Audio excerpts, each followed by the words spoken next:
Good morning students, welcome to the YouTube channels of residential paramount mission school. तो आज class 9 subject chemistry जिस chapter 1 matters our surroundings में, जिससे पहले जो हम लोग डिस्कस किए थे मैटर के बारे में डिस्कस किए, फिर कैरेक्टरिस्टिक्स ऑफ मैटर क्या होता है इसके बारे में डिस्कस किए। अब हम डिस्कस करेंगे प्रॉपर्टी सॉलिड का, लिक्विड का, गैस का। इससे पहले थोड़ा सा डिस्कस कर लेते हैं, क्योंकि मैटर्स को क्लासिफाइड किया गया है फिजिकल प्रॉपर्टीज के आधार पर, मतलब फिजिकल वे में अगर हम इसको क्लासिफाइड करें तो यह मैटर्स जो होते हैं 3 स्टेट में आते हैं। एक सॉलिड वे में आते हैं, लिक्विड वे में और गैस वे में। एक्चुअली में अब तक का मोस्ट सॉलिड, लिक्विड, गैस इस तरह से 3 हम लोग पढ़ते थे, लेकिन मैटर अब करंट में 5 हो चुके हैं: solid, liquid, gas, plasma and Bose-Einstein condensate. तो अभी जो किताब में हम लोग को दिया हुआ है सॉलिड, लिक्विड, गैस, इनके बारे में स्टडी करेंगे कि सॉलिड क्या होता है, लिक्विड क्या होता है, गैस क्या होता है। तो सबसे पहले हम लोग ये डिस्कस कर ले कि सॉलिड जो कोई ऑब्जेक्ट होते हैं वो मतलब इसका क्या प्रॉपर्टीज होता है कि ये सॉलिड होते हैं। ठीक है, जैसे एग्जांपल ये मार्कर हो गया, ये सॉलिड है, बुक्स हो गया सॉलिड है, डस्टर हो गया, सब सॉलिड होते हैं, है ना। तो सॉलिड होते हैं तो इसकी क्या प्रॉपर्टीज होता है कि ये सॉलिड होते हैं। तो इस कंडीशन में हम लोग देखते हैं कि सॉलिड में आपका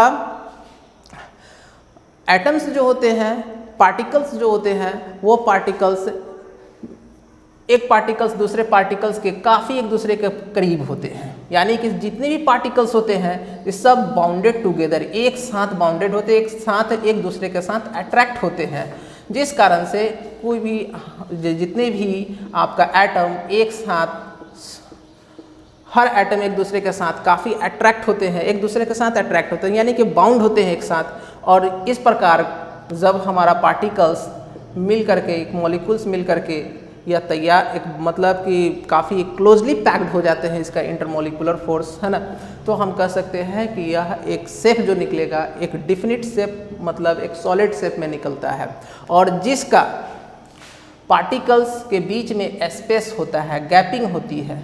ठीक है, ये बाउंडेड नहीं होते एक दूसरे के साथ, एक दूसरे हर पार्टिकल से, मतलब कि हर जो ये एक पार्टिकल्स दूसरे पार्टिकल्स के साथ अट्रैक्ट नहीं होते हैं, और इन बीच में गैपिंग होती है। तो वैसे मॉलिक्यूल्स जो होते हैं आपका लूजली पैक्ड कहा जाता है, और लूजली पैक्ड वाले जो आपका ऑब्जेक्ट होता है वो ऑब्जेक्ट एज ए लिक्विड कह सकते हैं कि वो सब्जेक्ट जो है वो लिक्विड के फॉर्म में आ जाता है। ठीक है, और एक होता है आपका जिसका एटम जो होते हैं यानी पार्टिकल्स जो होते हैं, इसमें काफ़ी गैपिंग होती है, बहुत ज़्यादा गैपिंग होती है, इतनी ज़्यादा स्पेस गैपिंग होती है, इसमें काइनेटिक एनर्जी काफ़ी ज़्यादा होती है।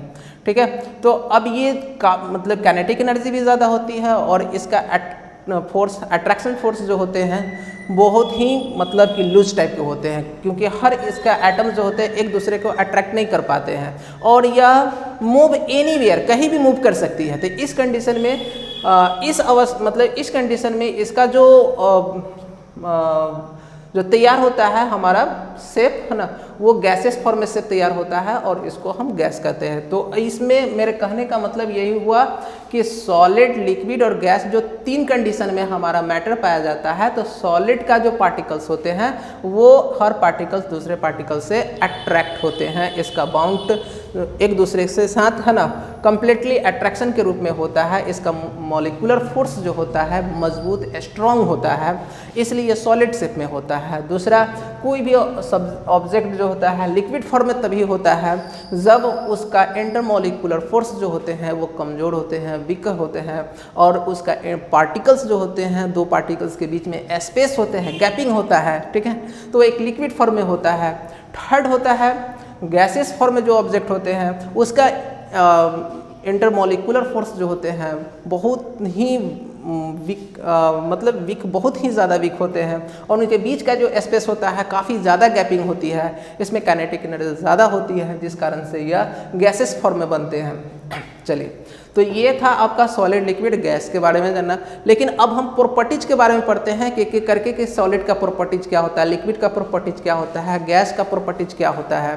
तो सॉलिड के प्रॉपर्टीज में सबसे पहले हम पढ़ते हैं शेप के बारे में कि शेप, जैसे प्रॉपर्टीज में बहुत सारा प्रॉपर्टीज है, हम 4 दिन ही दिए हैं, शेप, वॉल्यूम, डेंसिटी, अरेंजमेंट और पार्टिकल्स। इससे भी आगे भी बहुत सारा है प्रॉपर्टीज, लेकिन हम 4 ही बता रहे हैं अभी। शेप प्रॉपर्टीज, फर्स्ट सॉलिड का शेप कैसा होता है, सॉलिड का वॉल्यूम कितना होता है, सॉलिड का डेंसिटी क्या होता है, सॉलिड का अरेंजमेंट पार्टिकल्स क्या होता है। तो सॉलिड का शेप देखेंगे कि solids have the definite shape.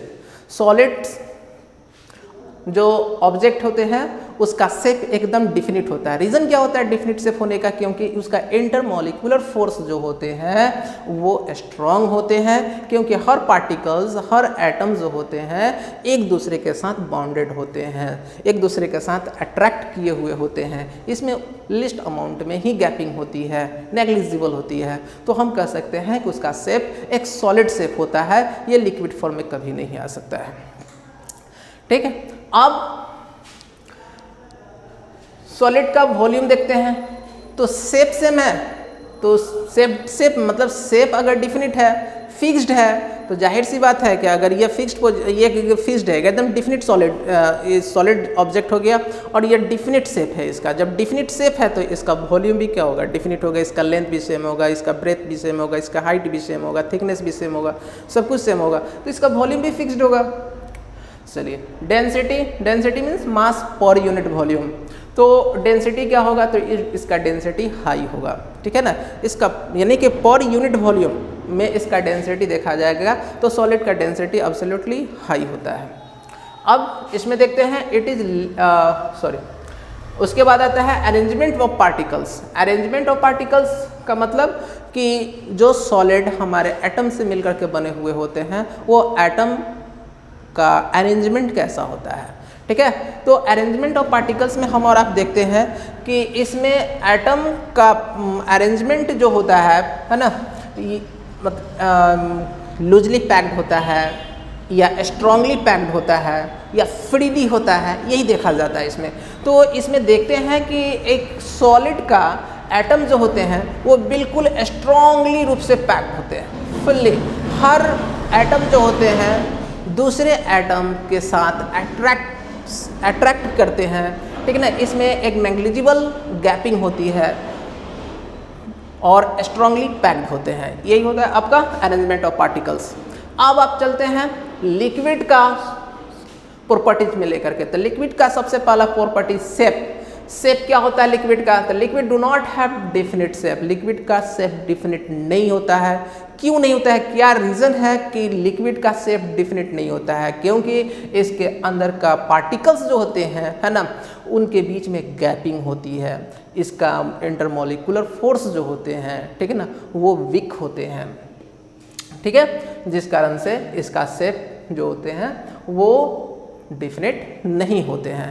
या वाटर ले लीजिए, वाटर का शेप डिफिनिट नहीं होता। वाटर अगर नीचे फॉल कराओ, है ना, अगर पानी को फ्लो करता है तो पानी फ्लो करता है, उसका शेप नहीं होता। बट वही वाटर को अगर हम फ्रीजिंग करते हैं और एक सॉलिड शेप ले लेता है तो उसका शेप डिफिनिट होता है, क्योंकि उसमें उस वाटर का जो मॉलिक्यूल्स हो गए, है ना, एक अरेंजमेंट वे में एक स्ट्रॉन्ग इंटरमॉलिक्यूलर फोर्स के रूप में अरेंज हो जाते हैं, तो एक सॉलिड शेप ले लेता है। लेकिन जैसे ही वो एक लिक्विड फॉर्म में जब वो चेंज हो जाता है तो फिर उसका पार्टिकल्स क्या होता है, वो बॉन्ड टूटने शुरू हो जाते हैं, उसका पार्टिकल्स अलग अलग बिखरने लगते हैं। ठीक है ना, उन हर पार्टिकल्स के बीच में गैपिंग होना शुरू हो जाती है, जिस कारण से वो लिक्विड फॉर्म में एक शेप नहीं बन पाता है। और यही कारण होता है कि पानी अगर फ्लो होता है तो कहीं भी फ्लो होते चला जाता है, उसका कोई शेप नहीं होता है।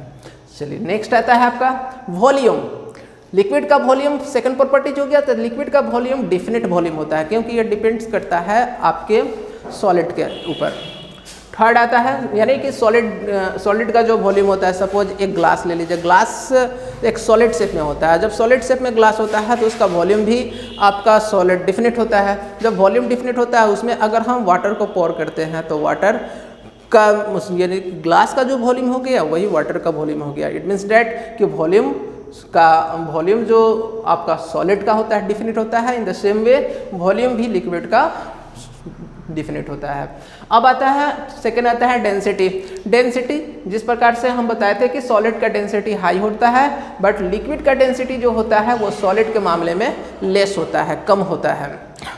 अब नेक्स्ट है arrangement of particles. Arrangement of particles में सॉलिड में अरेंजमेंट ऑफ पार्टिकल्स क्या होता है, एटम या मॉलिक्यूल्स जो होते हैं वो वेरी क्लोजली पैक्ड होते हैं, इसका इंटरमॉलिक्यूलर फोर्स है ना स्ट्रॉन्ग होता है। बट इसमें देखा जाए, लिक्विड फॉर्म में देखा जाए तो इसका एटम या मॉलिक्यूल्स जो होते हैं लूजली पैक्ड होता है, यानी कि हर इसका एटम के बीच में, पार्टिकल्स के बीच में गैपिंग होती है, इसलिए इसका स्ट्रॉन्ग फोर्स नहीं हो पाते हैं।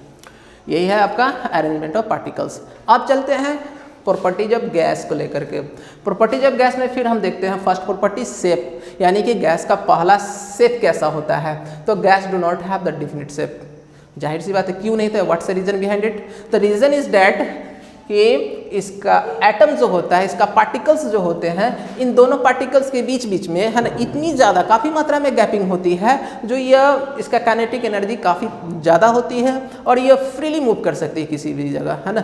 सो इसका गैस का कोई शेप, कोई आकार नहीं होता है। अब सेकंड देखते हैं वॉल्यूम।